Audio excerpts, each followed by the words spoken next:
Você já mandou aquela mensagem no WhatsApp e a pessoa visualizou, ficou online e simplesmente não respondeu? Agora imagine que essa pessoa é Deus. Essa é a sensação que todo mundo já teve. Senhor, por que não me respondes? E quando pensamos nisso, a primeira imagem que vem à mente é Jó, o campeão mundial da paciência. Mas se você já se sentiu ignorado por Deus, se inscreve aqui no canal, porque vamos desmascarar esse mito. A gente aprendeu que Jó era o sinônimo de resiliência, um homem que perdeu tudo e ficou lá pleno, esperando o sinal do Wi-Fi celestial. A realidade, porém, é bem mais humana e, honestamente, muito mais divertida. Jó não era um monge zen. Ele era um magnata, o Elon Musk do gado, com uma família enorme e uma reputação impecável. Era o cara que tinha tudo sob controle. Fazendo esse roteiro, lembrei de um culto que assisti no bairro do Bom Retiro, aqui em São Paulo. Há muitos anos atrás, o pregador da noite era o pastor Silas Malafaia, e na pregação ele fez uma analogia que Jó tinha tantos camelos que era tipo um dono da aviação Itapemirim dos camelos. Não sei hoje, mas essa empresa era muito famosa no Brasil, uma analogia de homem bem-sucedido e rico da sua época. Bem, quando a vida dele vira um reality show de sobrevivência da noite para o dia, a primeira coisa que some não é só sua riqueza, mas sua compostura. A Bíblia nos mostra um Jó que rasga as roupas, raspa a cabeça e senta-se nas cinzas. Isso não é exatamente a imagem de alguém que está de boa com a situação. Ele era um ser humano real, sentindo o impacto de uma tragédia inexplicável. Nos bastidores, o que a maioria não lembra é que tudo começou com uma espécie de aposta cósmica. Satanás, agindo como o maior antagonista de todos os tempos, desafia Deus, dizendo que Jó só era fiel por causa de suas bênçãos. Tira tudo dele para ver se ele não te amaldiçoa na tua cara, foi basicamente o argumento. E Deus, confiando em seu servo, permite o teste. Isso transforma a história de Jó de uma simples lição sobre paciência para um profundo estudo sobre fé sob pressão extrema. Ele não sabia dessa conversa celestial. Para ele, o silêncio de Deus era absoluto e sem motivo aparente. Ele estava no escuro, enfrentando o caos, acreditando ter sido abandonado pelo Criador que ele tanto amava e servia. E é nesse cenário de confusão que sua verdadeira jornada começa. Antes da calamidade, a rotina de Jó era invejável. Ele vivia na terra de Uz, uma região próspera, e era descrito como o maior de todos os homens do Oriente.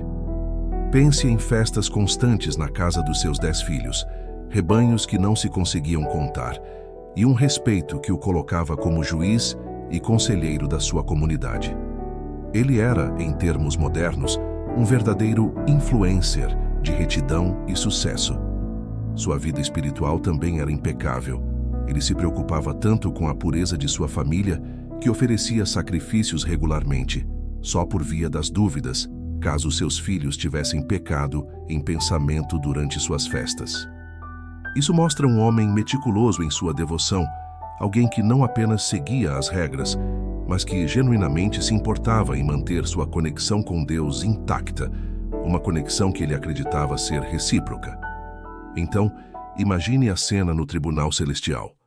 Deus está fazendo uma reunião com os anjos e de repente aparece Satanás, o advogado do diabo, literal.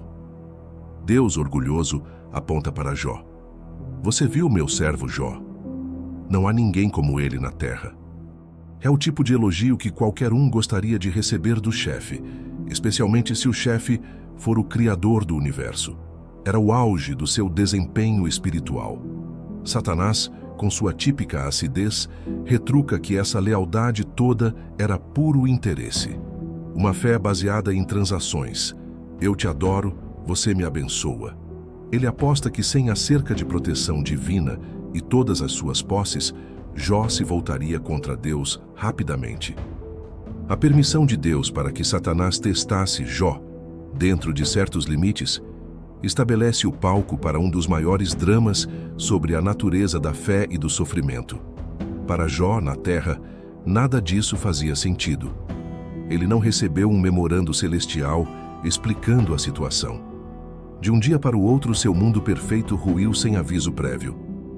O silêncio que se seguiu não era apenas a ausência de uma voz, mas a ausência de qualquer lógica que pudesse explicar por que um homem tão justo estava sofrendo de forma tão devastadora e aparentemente sem sentido algum. A sequência de desastres que atinge Jó é tão rápida e brutal que parece roteiro de filme de ação. Primeiro, um mensageiro chega, ofegante, para dizer que seus bois e jumentos foram roubados e os servos mortos. Antes que ele possa processar a notícia, outro aparece. Fogo de Deus caiu do céu e queimou as ovelhas.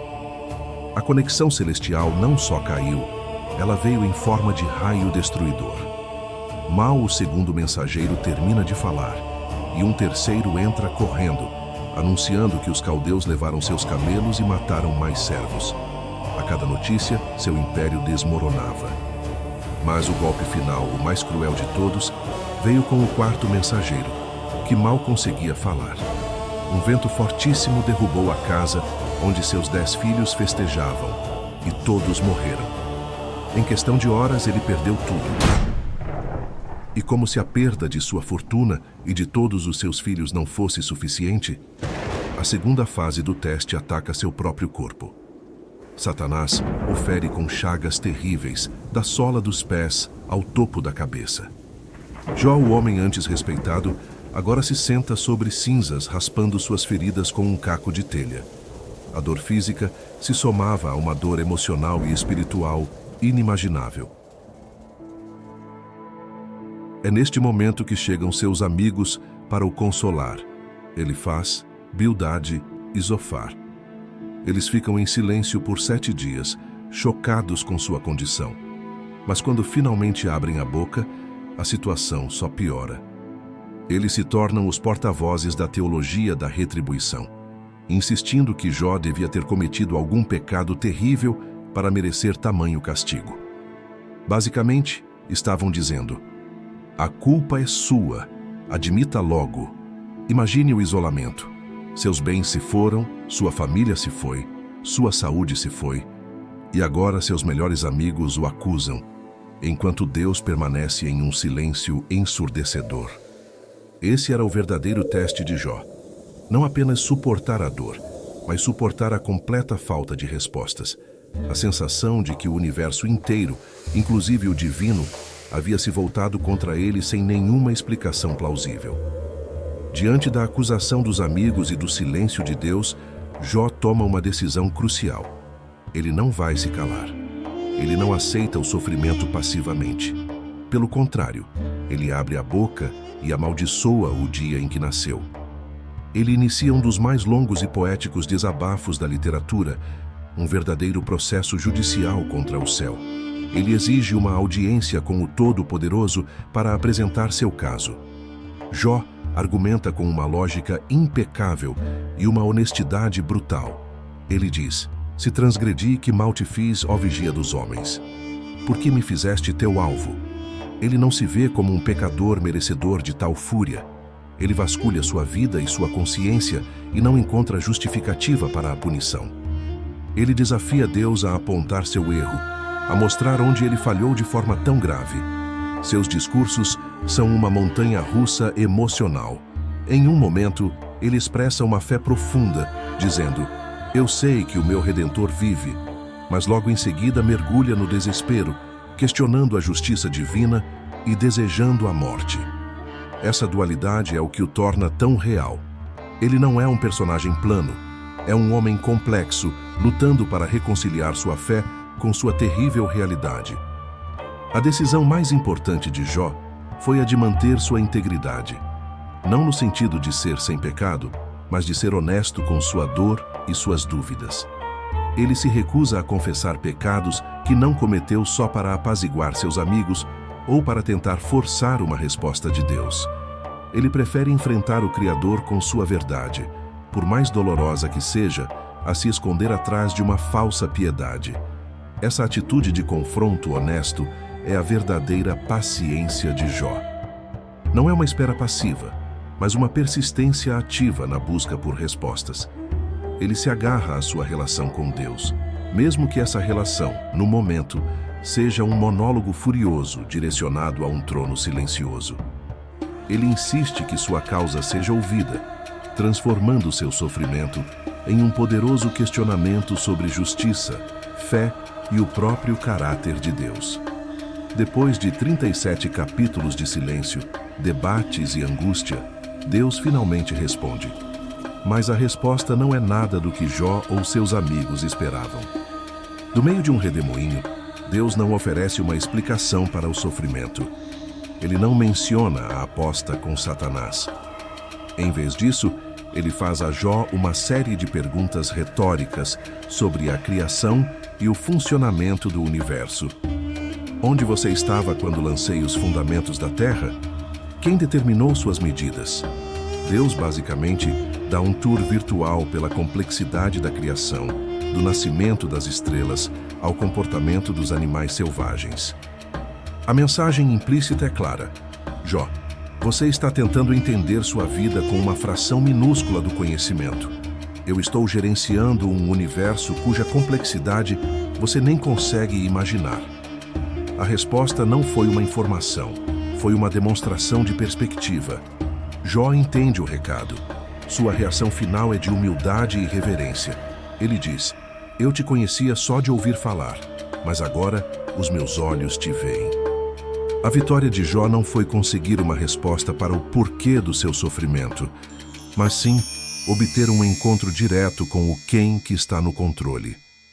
Ele trocou sua necessidade de explicações por uma revelação da majestade de Deus, e isso foi suficiente. Ele é um dos maiores exemplos entre os personagens bíblicos que esperaram em Deus e alcançaram a vitória. Mas sua vitória foi, primeiramente, espiritual.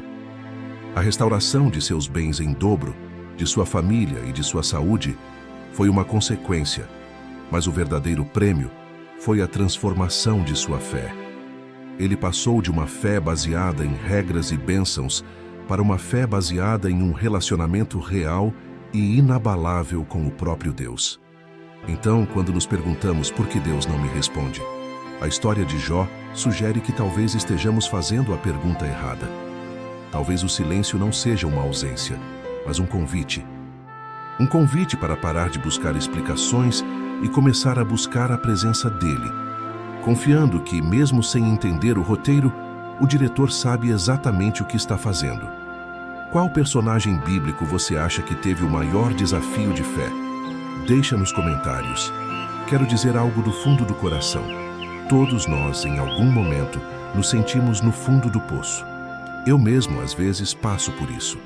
Momentos em que parece que Deus está em silêncio, como se ele não se importasse. Mas mesmo quando não entendo os planos dele, escolho confiar, porque sei que o sacrifício de Jesus não foi em vão. Sua morte é a maior prova do amor de Deus por nós. Então, se o silêncio está gritando, tenha paciência. O tempo de Deus é perfeito, e quando ele agir será no momento certo. Obrigado por ter ficado comigo até aqui.